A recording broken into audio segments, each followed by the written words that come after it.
May isang ama na gustong turuan ng mahalagang aral ang kanyang tamad na anak. Maghapon lang kasi itong naglalaro ng gadgets at hindi tumutulong sa mga gawaing bahay. Bukod pa dito, nasanay lagi itong nanghihingi ng pera kapag may gusto siyang bilhin. Sa isip ng ama, kailangang may gawin akong paraan para ito ay matuldukan na. Isang araw, kinausap niya ang kanyang anak. Simula ngayon, hindi ka na pwedeng maglaro ng gadgets at hindi ka na rin pwedeng humingi sa akin ng pera. Kapag sumuway ka sa akin, may kalalagyan ka. Naiintindihan mo? Natakot ang bata sa binigay na ultimatum ng kanyang ama. Sa itsura pa lang kasi nito, siguradong seryoso ito sa kanyang mga sinabi. Bago ka makakain, kailangan mo munang magbigay sa akin ng barya. Malinaw ba? Batas ng ama. Lumapit ng kanyang anak sa ina nito at humingi ng tulong. Ma, kailangan ko ng barya para makakain ako. Dahil hindi alam ang patakaran ng kanyang asawa, hindi nagatubiling bigyan siya ng barya ng kanyang ina. Bago sila maghapunan, hinanapan muna ng barya ang kanyang anak bago ito kumain. Inilabas naman nito ang barya na hiningi niya sa kanyang ina. Sa itsura pa lang ng kanyang anak, halatang hindi niya ito pinaghirapan. Kaya inutos niya na ibato ang barya sa kanilang fountain. Kinausap ng lalaki ang kanyang asawa at pinagbawalang bigyan ng pera ang kanilang anak. Kinabukasan, pumunta naman ito sa kanyang lolo at lola. Dahil hindi rin alam ang patakaran, binigyan siya ng barya ng kanyang lolo at lola.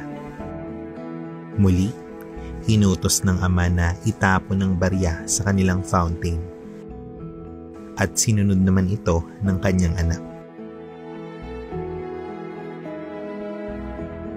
Sa araw ding yun, sinabihan niya ang kanyang mga magulang na huwag bigyan ng pera ang kanyang anak dahil gusto niya itong turuan ng aral. Sa pag-aalala ng bata kung saan makakuha ng barya, pumunta siya sa palengke at doon naman naisipang humingi. Lumapit siya sa isang tindero at nanghingi ng barya.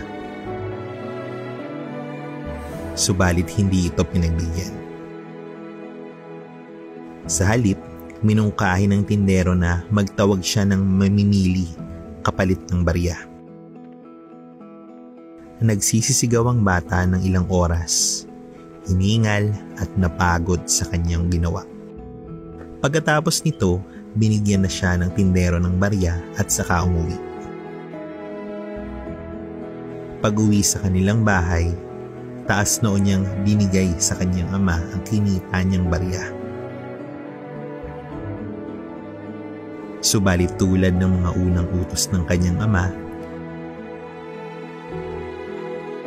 ipinatapon lang ito sa kanilang fountain. Sa pagkakataong yun, hindi na siya pumayag na itapon lang ito. Pa, hindi ko po ito itatapon sa fountain. Pinaghirapan ko po itong kitain. Umiiyak na pagmamakaawa ng bata. Ngumiti ang kanyang ama at sinabing, "Alam mo anak, masakit sa pakiramdam kung ang kinikita mong pera ay winawaldas lang sa mga walang kwentang bagay. Ang bawat baryang ito ay pinaghirapan mo kaya nanghihinayang kang itapon lang ito basta-basta. Anak, mahalaga na habang bata ka pa lang, dapat matutunan mo na ang lahat ng bagay ay dapat pinaghihirapan. Gusto kong baunin mo itong aral hanggang sa iyong paglaki upang hindi ka lumaking palaasa at tamad. Pagkos, lumaki kang marunong sa pera at lumaki kang responsable.